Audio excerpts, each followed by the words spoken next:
BBC дүрбүсүндө подкаст уктуруусун угуп жатасыз. Сиздер менен кайрадан мен Кубат Чекиров.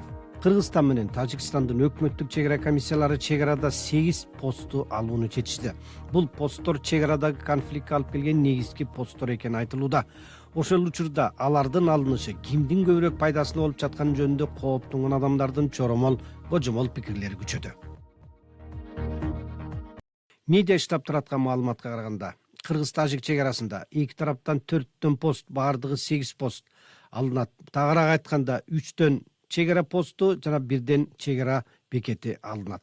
Алар Тажикстан тараптагы Бедак, Карачыкум, Кех, Шар-Шара посттору. Ал эми Кыргызстан тараптан Булак башы, Тамдык, Катта, Туз жана Дача чек ара посттору. Эң негизги маселе ар дайым конфликтке алып келген негизги постторду алып салдык деген Кыргызстандын улуттук коопсуздук боюнча мамлекеттик комитеттин төрагасы Камчыбек Ташиев. Кыргызстан жана Тажикстан менен болгон конфликтти токтотуу, мындан ары конфликттин кесепеттерин жоюу жана мындан ары конфликтке жол бербөө максатында окуялар болду. Ал протоколдун негизинде жергиликтүү органдар күч түзүлдөрүнө жергиликтүү органдарда биринчи тапшырма коюлду жана ошолор аткарылды. Аны биз өзүбүз көзөмөлгө алып турабыз.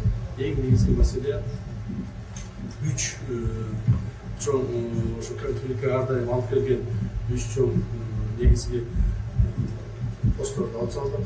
Чек ара посттору консервация болуп, ал жерлерде чек ара аскерлери жана жөнөкөй адамдар дагы болбойт. Чек араны кайтаруу кыймылдагы чек ара отряддары тарабынан макулдашылган маршрут боюнча жүргүзүлөт.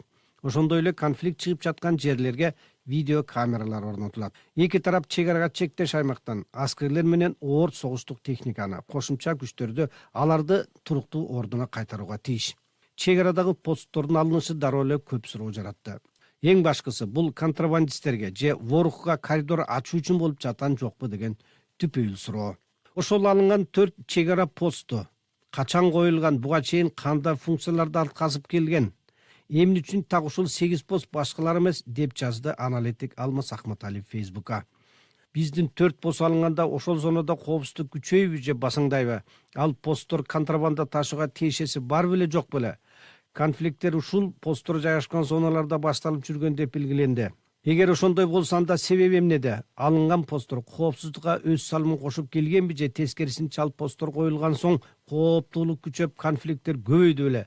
Биздин 4 пост алынганы ворукка коридор ачып берүү маселесине таасири барбы, жокпу деп суроо койду Алмаз Ахматалиев. Маалыматтарга караганда, мурдагы жылдары дагы ворукка кире бериштеги кыргыз посту алынган. Ошондон кийин анклавка тажиктер эмне кааласа, ошону алып кирип калышкан. Анын ичинде БТР, танк сыяктуу оор согуштук техникаларды алып кирген жок деген кепилдик жок дешет. 14-17 сентябрдагы чек ара согушунда ворук тараптан Аксай айылына тажик тарап оор согуштук техникалар менен кол салганын азыр күбөлөр айтып турган чагы.